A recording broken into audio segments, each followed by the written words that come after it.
Shut up and sit down. Hello, world. Welcome to our channel, where we take a closer look to anything and everything. Nothing is off limits. This is Everything Electrified with Hiba and Jane. What are you doing, Hiba? I'm turning on the camera. For what? To record stuff. For what? I gotta show you something. We're supposed to be going to get something to eat. You know what? Let's go. But we're not finally. gonna. No, we're not gonna get food. Why? Where are we going? We gotta get supplies. For what? What are we getting supplies for? Look in the back seat. See what I got back there. Damn you. See what I got back there. Oh no. Yes. Oh no. Yes. Why? What do you mean why? No. What do you mean why? No. What do you mean why? I want to get out. No. I want to get out. No, we gotta keep going. No. We gotta keep getting supplies. Let me out of the car. Let me Come out of the car. on, James. No, we're not doing this. We're not doing this. Get me out. James. Pull right here. No. James. No, not at all. Come on, James. No. Nope. Come on, James. No. This is gonna look so cool. Imagine this. No. Alright guys, I've convinced James to come back and do this install for us. If you like this steering wheel and you want to check it out, I got it from Hansshow. Our friends there did give us a discount code for our electrified family. It's called EE Tesla. Go ahead and check that out if you want some 15% off of some good stuff for your Tesla. And if you like what you see, press that like button, hit that subscribe so we can continue bringing more videos like this for you. And now let's go take a look on what James doing. Alright guys, so if you haven't seen the last video, you'll be able to do this. So check out the last video for the taillights. We wanted to shut the Tesla off, so we did that through the screen. The next thing we're going to do is disable the 12-volt battery. It's easy to pop it off on a Model 3. Just take off this cover, put it to the side. The next thing you're going to do is go over to the 12-volt battery, which is right here. You can go over to the negative side and use a 10mm socket and then just take it off. That's just for security reasons. I mean, for you, it's rather be safe than sorry. Should be more than enough. Just enough to pull it off. There you go. Put it to the side. Let's get into the car now. All right, guys. So if you look carefully on each part of the steering column here, the steering wheel, there's two holes.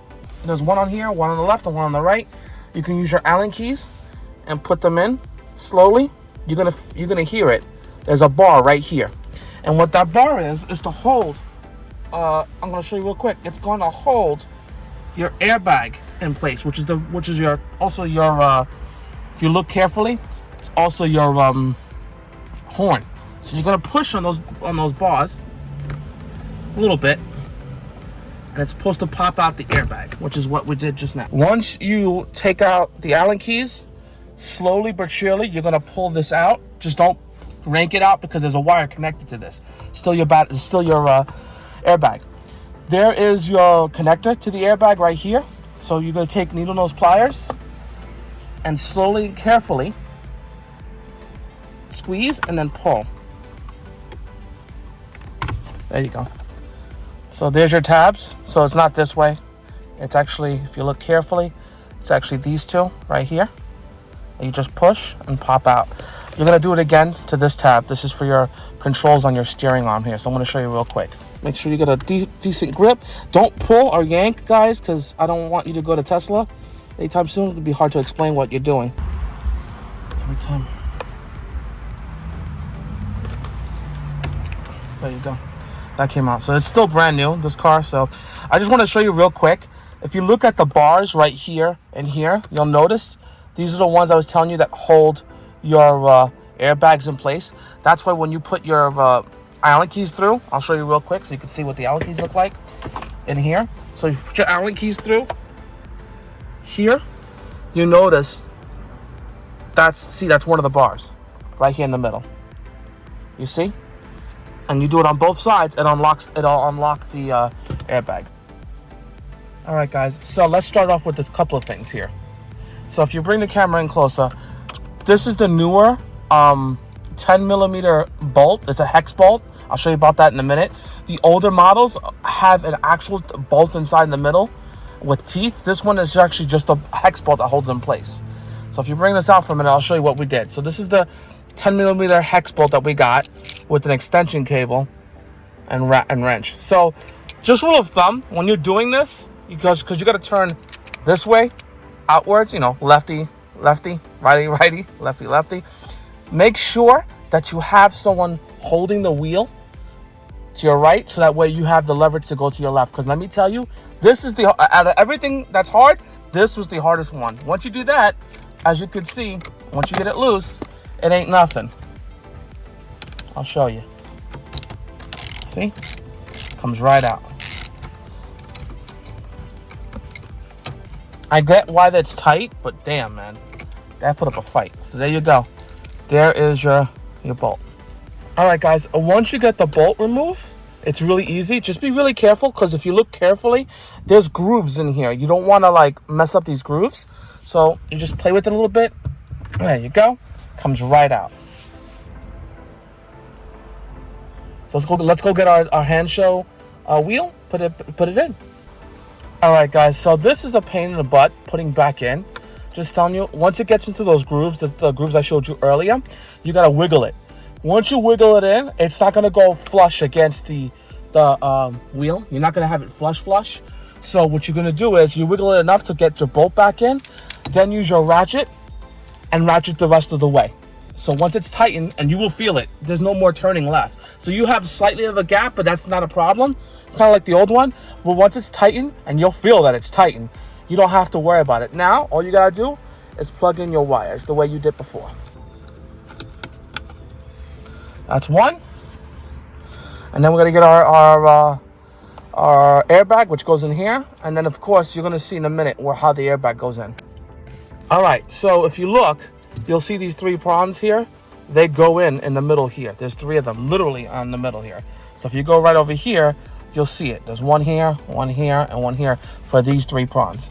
Then, plug it in. So what I'm gonna do is I'm gonna plug it in first, get it in there, boom. And then just gonna push it in, and yes, your horn's gonna go off. But if you look, there you go. All right, guys, so we've installed the Yoke steering wheel now. First impressions, it's normal. When you're driving straight, it's pretty much like a normal steering wheel. No issues here. I usually drive holding my steering wheel from the bottom anyway, so for me it's not that big of a change from not having a top part of the steering wheel. The only thing that I will say is there is a learning curve when it comes to turning. So if you have to make any type of left or right turns, you're going to learn very quickly that there is no top steering part, and where you're used to grabbing or the wheel coming back, it doesn't come back like you're used to. So you may have issues there just until you get used to it, but once you get used to it, it is like a 2-hand maneuver for turning. But when you get that going, then it's like natural. So it's not that big of a difference. I like it. I'm not mad at it. I don't hate it. Am I in love with it? I don't know yet. It's too early for me to say I'm in love with this and not in love with the other one. I do have to say the Model 3 original steering wheel is one of my favorites. It's small, it's compact. It was really nice, actually. I really enjoyed that steering wheel. But having a Cybertruck on the way with the Yoke steering wheel, I'm not mad at this. I'm not. What do you think, James? I busted my ass. You did? It hurt a lot. Yes. But you did it. I did it. You did it. Good for you. Yeah. After seeing it in action, it looks cool. Right? I get it why, looks really cool. I get why Tesla did what they did. Elon, bravo, as always.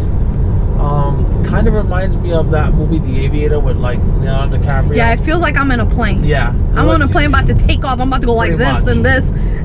Yeah, pretty much. That's what it reminds me of. But beside that, no, I'm very bravo on it. It actually came out nice. It did come out nice. The install is not as bad. It had its moments, but it's not as bad as other things that you might have to install or do to this car. So for the install, I feel like it's pretty good. Yes, if you have a person that can help you or you have the strength to do it, definitely it is not a hard install. So remember, if you do like this steering wheel, you like how it looks, you may want to buy something else, you can purchase it from Hansshow. We do have a code, is everything electrified, so it's EE Tesla for 15% off. That is for our electrified family out there. So you can use that code and get a steering wheel just like this for your Model 3 or Model Y as well. Yeah. Yeah, I think it definitely is worth the upgrade. I will tell you off the bat. It is definitely cool. It is definitely something that, you know, unique. It makes your Model 3 different than all the other Model 3s out there, for sure. And there are a lot of Model 3s, so it feels good. I just got a plain simple one, just white. You can get carbon fiber little inserts here and things like that. You can get tons of different accessories and add-ons that they give you options for. I just went with the plain. My car is a standard range plus, so there's no heated functionality in the steering wheel, but you can, if you have heated functionality in your original wheel, you can get it in the aftermarket wheel as well. So that's pretty cool that, you know, you're able to get everything. The only difference is these things here used to light up at nighttime on the original wheel. In this wheel, these arrows do not light up. That functionality is no longer available in this steering wheel. So I don't know if you guys were used to it, or you use it, or you don't, you didn't even know. For me, it's not a problem, but you know, if you do like that feature, it's not there. So you see, I had to use the way I turned. That's how it gets a little weird in the turns now, just because of the shape, and we're just not conditioned to turn with this type of a shape of a wheel. But besides that, when it goes straight, it does really, really well, you know. And I do like that you put your hands just like this, like you're about to like take off on a plane, or you're racing a car. It really has a race car feel to it now, I'm not gonna lie. Feels like I'm about to like take off and go somewhere. So you see this turn, I'm using two hands to turn. It's not like it normally would be, and the way the wheel comes back is also a little bit different than the way the original wheel would be. So it is a little different. It is a learning curve, but not too bad. Not too bad. You know, I am having fun. I am enjoying this. So definitely a unique ride. Yeah, for sure.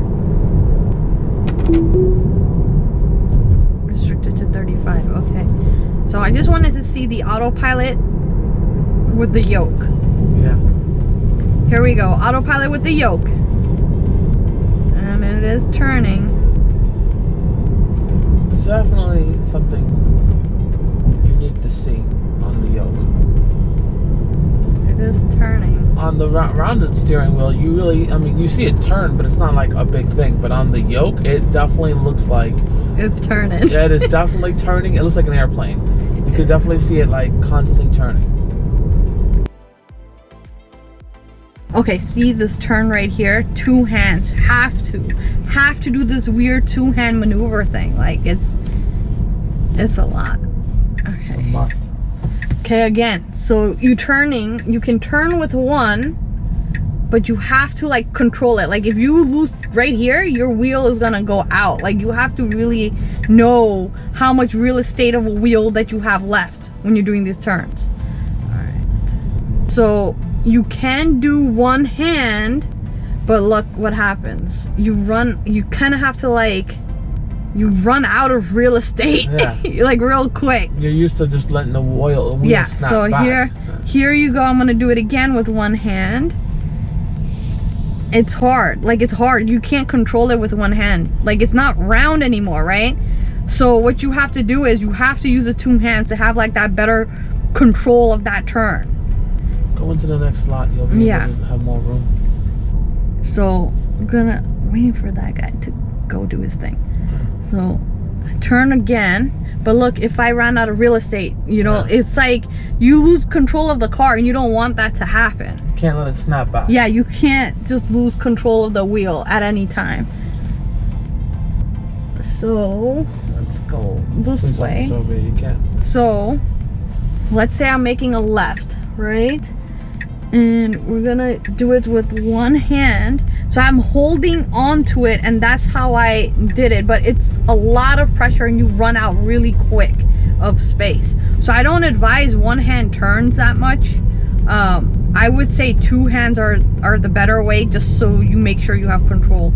So let's go in this parking lot here. So again, one hand, I'm holding it, and then I let it come back. So it's possible, but it is a learning curve. Yeah. It's a big learning curve. So we'll go back into the mall. So again, we're gonna do one hand, but I'm holding to everything, to the wheel. Essentially, we'll go here, we'll do one hand. It's possible, but you see, I just ran out of space. So it depends on the type of turn you're doing and if you run out of space or not. So if you do 2 hands, it's much better. It looks weird, but it's much better experience with the 2 hands. Okay, so definitely feels a little awkward on the turns, I'm not gonna lie. I agree. Normally I'm used to driving like this, but I feel that if I did that, this thing has like a pressure where it snaps back. It gives you, it's more heavy. That's the best way I can describe it. Like when I do the turn, it's more heavy, and then when I have to bring it back, I have to come back, but I also have to hold it. You know what I mean? You're right. It's definitely a lot more awkward than it was before. Let's see. So, well, you're right. Another thing, Hibbo, you're right about. Once you drive straight, it feels fine. Yeah. You got more control. You can go like this, go like this. But as soon as you have to turn, you better put both hands on that wheel. But as soon as you have to make a giant turn like this, Yeah. and you have to bring it all the way back, it snaps back at you. And that's the most awkward thing I've seen on this so far. Beside that, you're fine. But it's not the end of the world. No, it's not. It really isn't. It's just the learning curve. Yeah. You have to get used to it. It's a learning curve. And just to keep it in mind, like the newer Teslas, they're going to have something similar to this. You know what I mean? Not the standard ranges, of course, but, you know, long range performance. I can see this being on a long range, definitely. On a performance, 100%. No, all the new cars are going to have it. Really? All new Teslas are going to have it. Really? Okay. Yeah. This is a steering wheel they're going with. They are going to the future. They're definitely trying to make their cars stand out 100%. But I do like the fact there's nothing here. Yeah. It's an open, straight road. You know what I mean? I can see clearer. So I do like that design. I think they did a great job with that. Now, James, the question is it worth the upgrade? 100%. If I had my Model Y today, I would want it to have this kind of wheel. I 100% would do it. There you go. Because it's a new learning curve, and I believe that the future is going to be like this. If it's not going to be like a Tesla like this, it's going to be what other manufacturers going to follow onto Tesla's lead, and they're going to do the same thing. So 100% I would do the upgrade no matter without even thinking. And there you go, guys. We have convinced James to install the wheel, and he loves it. We are successful this week. Yeah, for now. We are successful. Alright, guys, so all in all, this is the wheel after the install. I'm going to go ahead and try to get this into white. The chrome doesn't look bad. It matches the pedals, you can see there. But I think it would be better if I could get this into white. So I'm going to work on that. Maybe you'll see it in the future video. If you like what you saw, go ahead and give a big thumbs up. And go ahead and hit that subscribe button so we know what you like. We also have podcasts every week that we go into a lot of depth with Teslas and other topics. They're a lot of fun. So go ahead and check that out. Remember, if you're looking to get this wheel or any of the other accessories we have, you can visit Hansshow. They give us a discount code for you guys for 15% off. It's EE Tesla. So go ahead and check them out. And until then, see you on the next one.